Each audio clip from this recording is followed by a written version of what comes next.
Chessboard, the podcast that examines geopolitical dynamics in Asia and takes an inside look at the making of grand strategy. I'm Andrew Schwartz at the Center for Strategic and International Studies.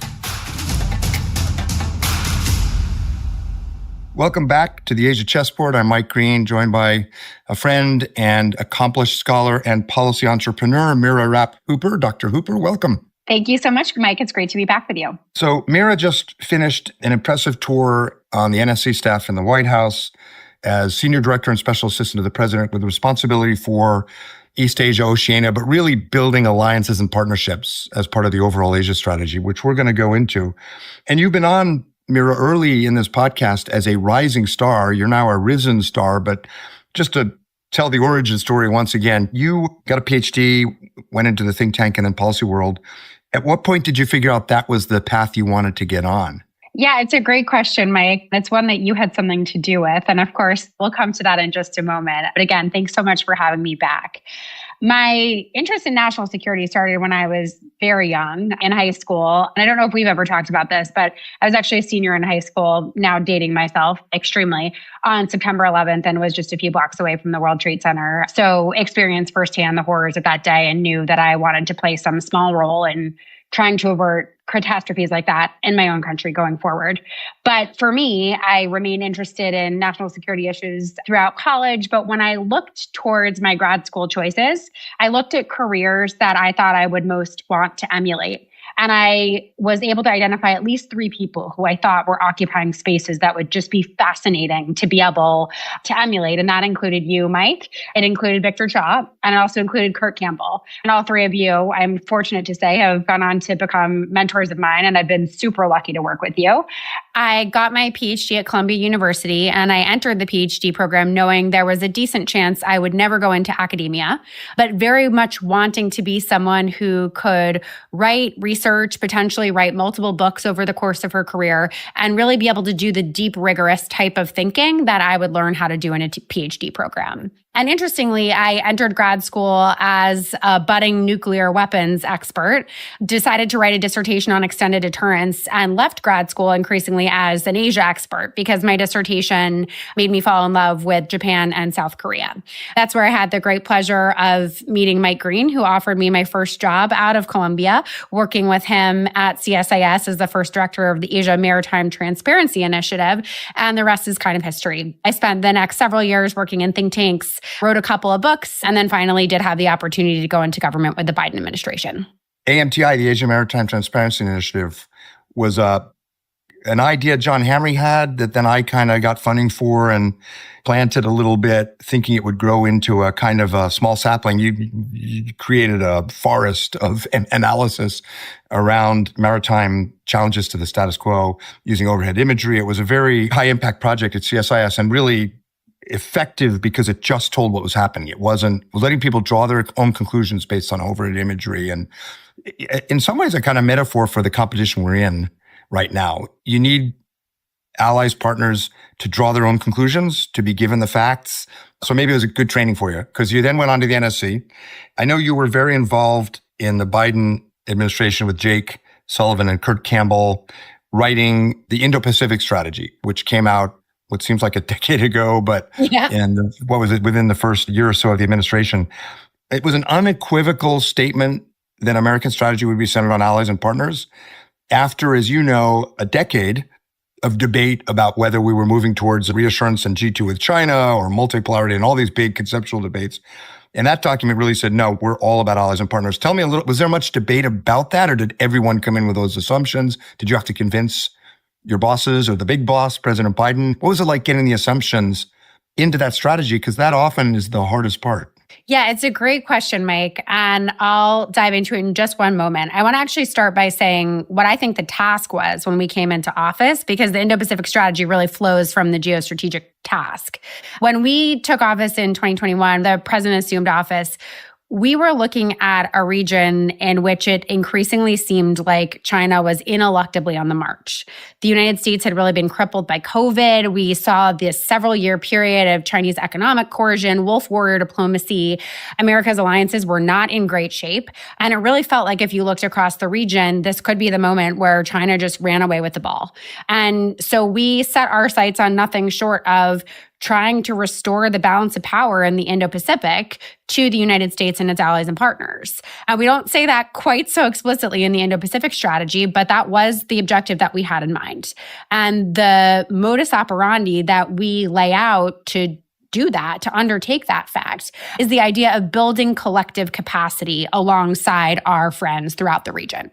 And for our money, there really was no way to shift that balance back in our favor undeniably unless we did so with our allies and partners. And pretty remarkably, there was no debate within the interagency as to whether or not that was the right way to frame this strategy, especially for the sake of a public document. Now, there are, as you know, Mike, are always challenges when you write a government strategy. Everybody kind of wants to get their pet rock in there. You really have to fight to make sure that the thing does not become a Christmas tree. But there was almost universal agreement, number one, that this is a strategy about allies and partners. And number two, that if it was to succeed, its framing was going to have to be positive and affirmative. That rather than making this about competing with and beating the PRC, what we would have to do is lay out a positive vision of what we stood for and sought to achieve in the Indo-Pacific, so that it wasn't just Australia and Japan and the ROK, but increasingly Vietnam and Indonesia that also could see pieces of themselves in that strategy and would then have a desire to buy into it.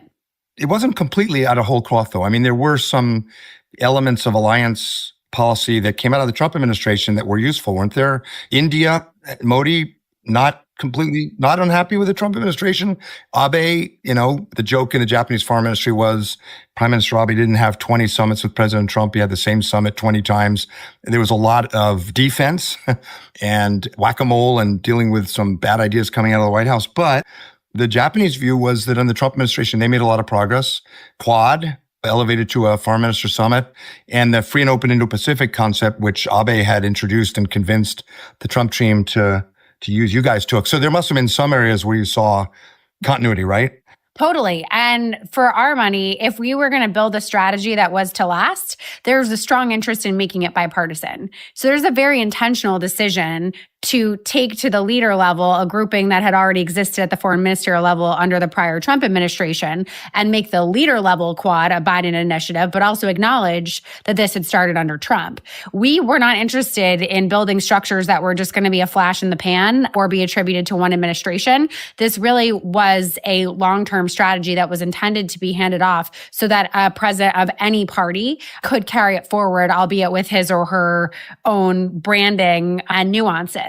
But it was absolutely intentional, not only to reflect progress that had been made in certain relationships, but to, as I said before, try to reflect what each of these players saw in themselves in the strategy. If you look at our goals for what we said we hope to see in the US-India relationship, it was that India is increasingly a regional power that is also increasingly aligned with the United States. And so the intent was to reflect India's goals for itself in our own strategy so that each ally or partner would point to the document and say, like, hey, that's me. Let's do this thing. So if your strategy as it was designed to create a more favorable balance of power in a increasingly multipolar, frankly, the U.S. can't do alone anymore. That was implicit in the strategy, recognition that the Pax Americana was changing. Is that a fair summary? That is absolutely fair. You were one of our sage advisors, Mike, early in the game who got an early look at the strategy. And that was absolutely baked into the cake, the fact that we could not do this alone.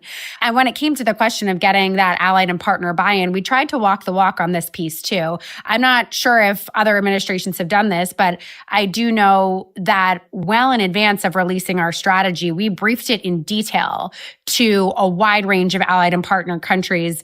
And we took their feedback. And with almost every ally or partner, we took some feedback that they gave us on the strategy and actually made a change to reflect their view. And then we implemented inside the US government that document that our allies and partners had actually had the chance to edit. So the idea was, if you see this thing from the beginning, if you feel like it's rowing in the right direction from the beginning, then as we all move out together, you're going to be even more invested. So as we discussed at the time, and as you undoubtedly expected, not every ally and partner was going to be happy. What kind of scratches the itch for Tokyo, might not work for Seoul, let alone Singapore, and so on and so forth. One of the things that I think was challenging and that I heard about in the region was the how does this all end bit. So the allies and partners were doing more individually and collectively in the U.S. is transferring technology and capability, distributing force posture to maintain that favorable balance of power. But how does this all end? And the administration was never quite able, in my view, to articulate that, maybe because there wasn't consensus. I used to joke that our friend Tom Wright, who wrote the National Security Strategy, the best he could get was to say something like mutual coexistence is not necessarily impossible, or some sort of, Star Trek Spock phrase to try to capture the end game for strategic competition. I think for some allies, that was a little uncomfortable because they were saying, look, we want to bend China back to a more cooperative, productive relationship, even if it happens after Xi, even if it takes a decade or two or three. I sense on that one, there may not have been a consensus in the administration because there isn't in the U.S. about how this all ends. But what can you tell us? So I think there's a lot of overlap or even consensus in our collective thinking on this question. But of course, if you're projecting out 10 years or more, there's a lot of danger in making a concrete prediction, and especially a concrete prediction that's going to outlast necessarily any Biden administration, right? So not a lot of incentive to put the sort of clear end state on paper because of how dynamic the region is. But I would say some version of the two sentences that you just uttered, Mike, which is essentially to shore up and reinforce a free and open Indo-Pacific until China becomes more of a participant in the existing order and less inclined to try to change the status quo. And there were no illusions that was going to happen quickly. And indeed, a lot of our documents and China strategy in particular use a phrase like decisive decade to indicate that our administration really did understand, President Biden really understood that the next 10 years under Xi Jinping were likely to be of the highest consequence and potentially the most tenuous. And only thereafter would we necessarily expect to see that leveling off, where the free and open region that we are all working towards would really have the chance to prevail. To be fair, Kennan never really said how the Cold War would end in all of his seminal strategic documents, but that proved untenable. And, eventually the Reagan administration moved to roll back, and, Reagan said how it ends. We win, they lose. So I suspect these debates are going to continue in the U.S., and it's going to be a bit uncomfortable for our allies because we'll have them out loud. The other one that I know was hard for you, and I know you and Kurt and others got in trouble a lot over this one, is trade. So, IPEF, the Indo-Pacific Economic Framework, got into the document. There was some effort. It was halting because there was no consensus on what that was for. The inherited wisdom, and certainly what I grew up believing, is that a trade policy is an absolutely essential component of any strategy towards Asia. I know that's what animated your thinking and Kurt's thinking. It was really hard. Any reflections? Maybe was that wrong? Because it's going to be awfully hard to get TPP, CPTPP, IPEF moving again. Should we be thinking about the economic pillar differently? If you're still at PTSD from that, you can pass, but what's your takeaway? My takeaway is that had we had more time, or had the vice president been elected, there definitely was a follow-on economic agenda to be had in the Indo-Pacific that was in very high demand. I think we saw that there were certain parts of IPEF that were taken up very well received, like the supply chain pillar, others less so. But as you say, Mike, we never stopped hearing, the call from the region to do more in the economic space in ways that really tied us into the region. Now, we can get into a debate, and I honestly don't know the answer about what is the world in which it might be possible to renegotiate parts of TPP or maybe do something more modest, like a digital trade agreement. But I also think that as we think about the toolkit we have going forward, there are entire ecosystems of economic investment and entanglement that we have not fully exploited in the Indo-Pacific that any administration should be thinking long and hard about. For example, through the CHIPS Act, we started to be able to make investments in some of our Indo-Pacific friends' semiconductor ecosystems. And top of the heap for us was Vietnam, where that was a critical part of our comprehensive strategic partnership that President Biden struck with the prior general secretary in Hanoi. And the offer of that investment in Vietnam's semiconductor ecosystem was actually really what got that partnership over the line because it demonstrated that the United States was seeing in Vietnam a type of development that Vietnam saw in itself. So with more time, I would, I know others would, Kurt certainly would, advocate for the building of a tech ecosystem across ASEAN, where things like chip supply chains, workforce incubators, AI hubs, data centers are basically unfurled across Southeast Asia as part of this friendshoring process that we know we need to accelerate because of the challenges posed by the PRC in the tech sector.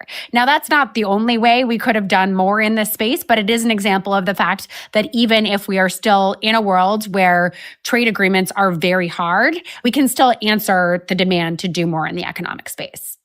I think that's right. I think other areas would be critical minerals, LNG, and AI rules, and creating the public-private partnerships, the financing arrangements, the national security context. I think the Japanese are furthest along in thinking about this among our allies, but everyone is. And the old Bretton Woods trade liberalization, framework is just too hard to sell. And frankly, it's reaching diminishing returns, really. There's not that much to liberalize. You're still, as of a week or two ago, had the most liberalized economy in the world. It's a big, huge topic. Students and, younger officials watching this to tackle over the course of their career, because economic statecraft is critical, but we're playing a different game and we don't know what the rules are or what the goalposts look like.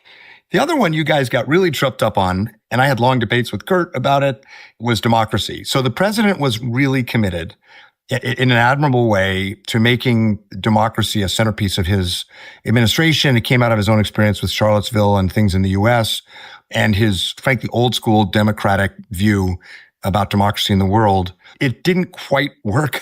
The Summit for Democracy, it's very hard to have an inclusive strategy for allies and partners on the one hand, and on the other hand, have a huge summit where we say who really gets to sit at the cool table with the real democracies. All the more awkward when ours had certain blemishes the world could see. So there were real divisions. I could see it quite clearly between the Asia hands and the democracy hands. My view, and I've written this a lot with friends of yours like Derek Mitchell and Dan Twining, is that the two should go hand in hand. But you were in the middle of that. What's your kind of reflection on how we should think about our values? Not a hot topic right now with the current administration, but a long-term American priority. How should we be thinking about the role of democratic governance and our values in our foreign policy strategy? I think it is possible to do this, in line with what you just said, Mike, basically in line, values going hand in hand with the balance of power agenda that I just laid out, but to do it in a way that is respectful of countries who, frankly, we critically need on our team and who may have a longer path to walk until they sort of reach the democratic standards that you or I might measure a consolidated democracy by. And part of the reason why I think you're pointing to a debate is because part of the challenge really does lie in the Indo-Pacific, where some of the partners we absolutely critically need on our side may not either be democracies in a definitional sort of political science sense, right? Or may not be democracies at all. And that does not kind of undercut the need or does not negate the need to be able to have strong partnerships with countries with differing political systems. So one thing that I think we did do successfully is identify kind of within the democracy bucket certain types of agendas that could be pursued with non-democracies that allowed for productive cooperative relationships and helped to eke them in a more democratic direction, even as we were not trying to transform their system. So there I'm thinking about work on anti-corruption, which was an essential part of Biden administration policy, and I think was well received by a number of our partners, including those who were not democracies. But as you say, there is some inherent tension on this issue, particularly when working inside Asia. And I think we can both be pragmatic and say, it is our job as the United States of America trying to lead a coalition of friends who will keep the Indo-Pacific free and open to make that coalition diverse and pluralistic and as strong as it can be, while still walking the walk on our own values and doing so in a subtle enough way that the countries we need to keep on our side are able to do that work with us. My recommendation, you'll recall, was if the strategy is about empowering allies and partners, why not have Indonesia or Korea lead on this effort in the region? Eventually they did. And the first summit was done in Washington and the White House controlled it. And as always happens when the White House wants to control things, it was a little too controlling. But yes, eventually the Koreans picked it up. Yoon embraced it. This is a constant debate and tension, but inevitably, even Henry Kissinger in his last speeches as Secretary of State wrote speeches on how values are important for foreign policy because he realized his hyperrealism was losing the American public. So we're constantly adjusting. My view is the U.S. is the only country really that has the heft, has the size, and sort of the sort of founding principles to keep at this. And then others can criticize us for not being subtle, and then we should listen and adjust. Right now, we're not in a democracy mode in our international profile, but I am certain it will come back. But also note, just before we leave this topic, that during our time in office, we did see some important developments, which would not amount to sort of changes in systems wholesale, but in particular, a lot of advancement of LGBTQ agendas in the Indo-Pacific and a significant expansion of disability rights and protections in several countries. And one of the things I think our team did really well was not just have an Asia policy, but have an Asia policy that was very rigorously implemented, probably much to the chagrin of all of our departments and agencies, but such that our work overlapped with all of our special representatives. So I would meet often with Sarah Minkara, who was our special representative for disability rights. And we would talk about how she was going to sort of get disability higher and higher on the ASEAN agenda. And the wins were not always historic on these issues. But as you know very well, Rahm Emanuel played a role in advocating for LGBTQ rights and protections in Japan with really great success. So I do think in having these more focused agendas, even in areas that are really challenging, we can prevail. The other thing that happened was over the course of the last few years, Japan and Korea really stepped up in this area, in the civil society world and in foreign policy. Democratic values features prominently now in Japanese government and strategic documents. It did under Yoon in Korea. We'll see where things go. Anyway, this is a never-ending but incredibly important piece of the story. When you do these strategies or when you are in a transition team, and we both had this experience, you come in and then you get some unpleasant surprises and some pleasant surprises. In the Bush administration, the pleasant surprise was Koizumi. Got elected a few months after President Bush, a real, maybe not the level of Abe, but a real hard-charging Japanese leader. The bad luck was Korea, Nomu-hyun. We navigated that pretty well. The Obama administration had sort of the opposite. They got Lee Myung-bak, but then Hatayama in Japan. Now that you got a government, you can name and shame. But what were the pleasant surprises? What were the challenges that you had to deal with in terms of leaders and governments among these allies and partners you were trying to knit together? So at least two super pleasant surprises stand out. The first one, no stranger to you, was Kishida Fumio. Obviously, we had gotten along great with his successor, Prime Minister Suga. We knew him from his time as foreign minister. But what I don't think anyone could have had on their bingo card was the extent to which Prime Minister Kishida was going to oversee a national security revolution in Japan and take positions that were so strong and unflinching as to position himself as just the most exquisite ally on pretty much every single issue that was on the table. One of the first meetings that he and President Biden had was a video conference call in which President Biden briefed Prime Minister Kishida on the fact that Vladimir Putin was about to invade Ukraine. And Mike, as you will know very well, at that time, we did not know where Kishida was going to come out in terms of whether he would speak publicly against Russian actions, join a sanctions coalition, because Japan had especially Japanese conservatives, had a longstanding goal of resolving a territorial sovereignty issue with Russia. And that had been something that was really significant for Prime Minister Abe. But Prime Minister Kishida did not flinch in breaking with tradition and standing on the right side of history and really leading the right side of history within the Indo-Pacific to show that what was happening in Europe mattered to Asia too. And he was willing to go to the mat on Ukraine about a zillion times over. So part of the reason, frankly, our strategy of trying to knit together allies and partners was so successful in many of our views is because we had partners like Prime Minister Kishida who stepped up bigger and better than we could have anticipated.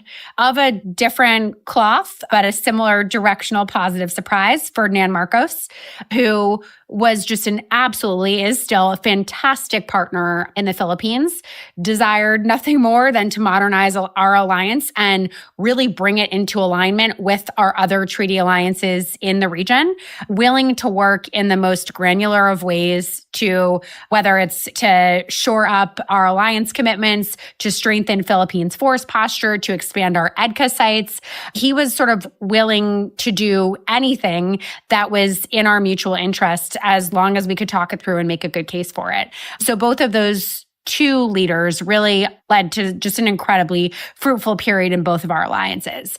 I would say my big downside surprise did not come from a particular leader, but rather the alignment of two really unpleasant challengers. And that is the fact that nobody had on their bingo card the DPRK-Russia relationship becoming what it would become a little ways into President Biden's tenure. Based on where things had been previously, until you get Russia's war with Ukraine, it is hard to imagine a level of Russian desperation and need for material that causes it to turn to Pyongyang in the way that it did. But very quickly, that relationship cemented itself into something quite significant indeed, which was all the more frustrating because there were so few ways for even the most focused of policymakers to intervene in that relationship. And specifically, I mean the fact that arms transfers from the DPRK to Russia were flowing over rail lines or through territorial seas. Every good idea you can come up with as to how we, can try to thwart this cooperation is incredibly hard to achieve. Now, we can talk about all the sort of causes that brought them together, and that's the source of a much longer conversation. But if I could identify one big unpleasant surprise, it's DPRK Russia. Which, complicates a lot of things. Peace and stability on the Korean Peninsula, any function at all for the UN Security Council in constraining North Korea, the front in Ukraine where, North Korea's providing arms and people, all around a bad combination, but probably propelled the Euro-Atlantic consolidation on Asia. I mean, I banged my head against this when I was in the NSC 20 years ago. The Europeans were about to lift the arms embargo on China right as China was about to pass the anti-secession law legalizing, formally legalizing the use of force. And it was very hard to talk the Europeans out of it. We're in a much better place now, maybe as much thanks to China as American diplomacy, but this whole axis of thugs, and especially the Sino-Russian cooperation around Ukraine, it probably made it a lot easier to get Europe into the game and into Pacific on the side of balance of power and not just selling stuff to China, right? Did you feel a palpable change in dealing with Europeans on Asia? I think we did. I will say that we started talking to our European friends about serious Asia issues very early on in the administration and well before Russia's invasion, including on very sensitive issues like Taiwan.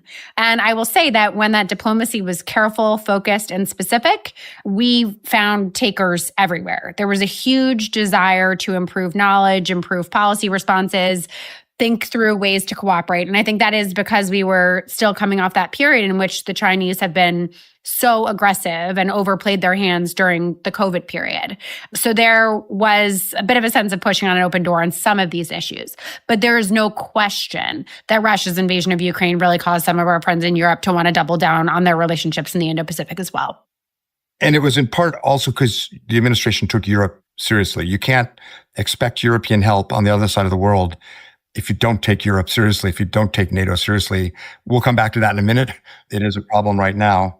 So Jake, I think it was after the Camp David summit, which was a big accomplishment for the administration, when the Japanese Prime Minister, the Korean President, and the US President met at Camp David and, didn't completely reconcile the Japan-Korea issues, but created a space for a lot more cooperation on security and diplomacy.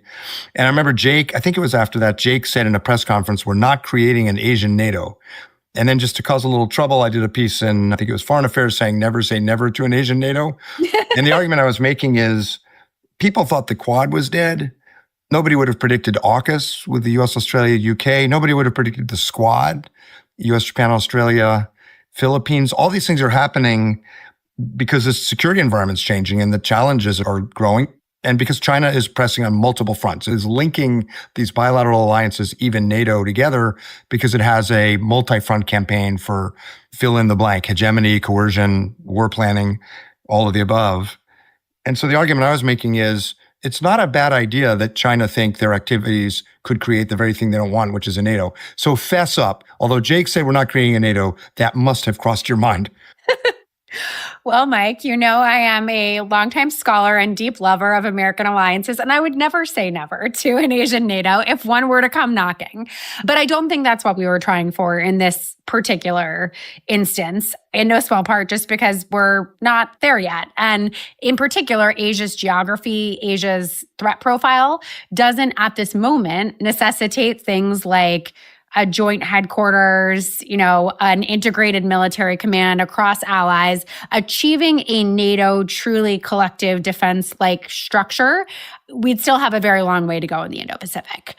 The tack that this administration took, which Jake has also spoken about at length numerous times, was the idea of creating overlapping lattice works that were more fit for purpose and mission-driven as opposed to being about a fully integrated multilateral structure. And at least for our money and at this stage of the game, it is easier, more practical, perhaps more persuasive to be able to focus allies and partners on the challenges that they specifically care about and get them to mobilize resources in building that collective capacity to deal with those challenges rather than trying to get 6 or 8, however many you're including, allies agreeing to focus on one unified mission. Now, that could change. And the easiest way that would change would be if the PRC continues its aggressive behavior all around the region so that countries like India feel like they have an increasing stake in the Taiwan Straits and Korea feels like it has an increasing stake in the South China Sea. And that very well could happen. But for now, I think we see a number of Indo-Pacific allies and partners who still have slightly differentiated focuses when it comes to the sub-region and the nature of their greatest concern. And so by being very targeted in the way we built our partnerships, we were able to speak directly to those concerns in a way that could keep things moving forward. But again, with so many allies and partners that have such profound security concerns, you can never take anything off the table. Totally agree. It would be counterproductive to push for collective security defense right now. It's counterproductive, frankly, for Prime Minister Xi to propose an Asian NATO, but nobody knows what he means. So maybe it's not hurting anything. But I do think when you look at China's coercion, they have expanded their operations and regularized their military operations all around Taiwan, all around Japan, recently with significant exercises between Australia and New Zealand, which are now, I am sure, going to be regularized as well. You did a lot of work with us at CSIS on this maritime gray zone coercion. Cost imposition, every crisis is an opportunity, should involve putting in place the structures for, if not NATO, a federated defense or an interoperability or a common intelligence operating picture every time they do it. Mm-hmm. Every time they do it. A, because it's cost imposition, and B, frankly, because this is not just a Chinese strategy for asserting territorial claims. This is a rehearsal for a theater-wide military campaign. And we need to be putting in place every time they do it, the connections, the command and control, the exercises, the capabilities to be ready for that. I do think that's among our closest allies, well understood. Okay, a few things happening in Washington these days. Where to begin? Let me begin with this. I think you'd agree that Asia policy is probably the most bipartisan area of politics in Washington, and that for people who don't know it on the outside, people who worked in the Clinton, Obama, Biden NSC have a lot of time for people who worked in the Bush, Trump NSCs. The Asia experts in NSC, defense, state are looking at the same problems and looking at the same solutions, allies.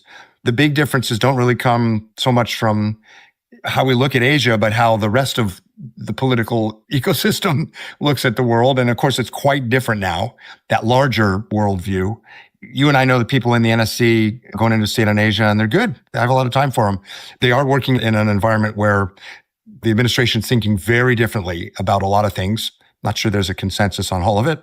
So as a way to get into that discussion briefly at the end, what aspects of building this lattice work, this network of alliances and partners, what aspect is most important to preserve for your successors in the NSC and the administration over the next few years? Yeah, it's a great question. I totally agree with you, Mike. Asia is an area in which it's easy to be bipartisan. And I also think that our ultimate success, however we're choosing to define it, whether on this podcast or elsewhere, requires that bipartisan cooperation. We're talking about a challenge that's with us at least for the next few decades. So we have to be able to do reasonably smooth, consistent, and reliable handoffs, even if each president has the opportunity to put his or her mark on policy and strategy. The key ingredient is steady, consistent U.S. leadership, even if the nature of that is changing a little bit from administration to administration. So there's no secret sauce beneath that. That's pillar number one. But what I would say to my successors, who I wish the absolute best to and very much respect, is that the critical ingredients are exactly the top lines of what you just said, Mike. It's the allies and partners. And it's not just bringing allies and partners along, telling them what our approach is going to be and hoping that they'll fall in line. It's doing the oftentimes painful spade work day to day to actually align our policies and then move out together. It is much harder to work with a group of 6 or 8 close allies and partners than it is to work unilaterally. It is way, way harder, but we have no alternative. And so we have to commit ourselves to conducting that daily granular diplomacy, to getting the buy-in to our new national strategy, to making sure that every time we're going to do a big announcement, there's a huge round of consultations with all of those closest folks where we take their concerns on board and then we work to mitigate them over time, even if the policy is not entirely to their liking. I think the worst thing that we can do, and no administration is free of this sin, is to blindside allies and partners on an aspect of regional policy that they consider to be critical to their alliance with the United States or critical to their success in the region, because that's what makes them worry that steady U.S. leadership will not always be forthcoming. Now, within the sort of broad strokes advice that I just outlined, there's a huge amount of room for variation and improvisation. Obviously, as we've already discussed, the Quad is back at the foreign ministerial level. Secretary Rubio already convened it. That's wonderful. There's infinite space to put new Trump administration 2 branding on some of these alliances and partnerships that the Biden administration worked so hard to modernize and tend. No reason that any of this has to be specific to any one administration, and it can absolutely be rebranded. But one thing that we've already touched on, Mike, is the fact that Indo-Pacific policy is no longer just Asia policy. Japan, Korea, Australia, the Philippines, they all care not only about what's happening in the waterways of the Indo-Pacific, but what's happening on the battlefields in Europe. So we cannot convince ourselves that simply by saying that Indo-Pacific policy is bipartisan and we're seeking some amount of continuity, that we're actually going to achieve that continuity. Because alliance credibility transfers across regions. American reliability is a universal commodity. It does not know any geography. So keeping this system running and reasonably intact is going to require both of those things measured on a global level. Yeah, I mean, traveling around the region and talking to senior officials and politicians in Taipei, Tokyo, Canberra, and so forth, the Ukraine situation and tariffs have really unnerved some of our closest friends, no doubt about it. That's not a secret. It is interesting, though. It's disheartening in some ways, but it's interesting because if you were to say, all right, what does Harris administration really needs to see from allies and partners? High on the list would be more defense spending and more collaboration with each other. And although it's not entirely for the right reasons, that's probably what we're going to see. The debate in Australia is heating up about going from 2 to 3% of GDP defense spending. Not politicians, they have an election, that doesn't win votes, but behind the scenes. In Taiwan, they're now having this discussion. I could tell you that Japan-Australia, Japan-Taiwan relationships are thickening because there's now uncertainty. There's always some level of uncertainty, but there's now heightened uncertainty about the U.S. on top of growing alarm at China. And none of our close allies are talking about de-aligning. Nobody is introducing no government is introducing a plan B where they de-align. They've got no option. So I say this intellectually, it doesn't warm my heart. I'm not sure I'm convincing myself completely, but there is a pattern emerging where allies are starting to do some things we always really wanted. Is the cost worth it? Was there another way to get that? What do you think? Well, number one, I'd say it's early days. We're less than 8 weeks in. So let's not totally diagnose where we're going in our alignment patterns yet. Fair enough. Number two, I would say we've actually seen these trend lines of allies being willing to do more and spend more for quite a while. We certainly were very pleased inside of the Indo-Pacific of what those trend lines looked like during the Biden administration, where, of course, Japan committed to spending 2% of defense on GDP. Australia initially did a defense bump. South Korea certainly did. This is not necessarily a new thing. What is new in what you're describing is allies thinking through more intentionally how they will cooperate with one another in a way that will reinforce their own resilience, even at a time when the United States might be less predictable.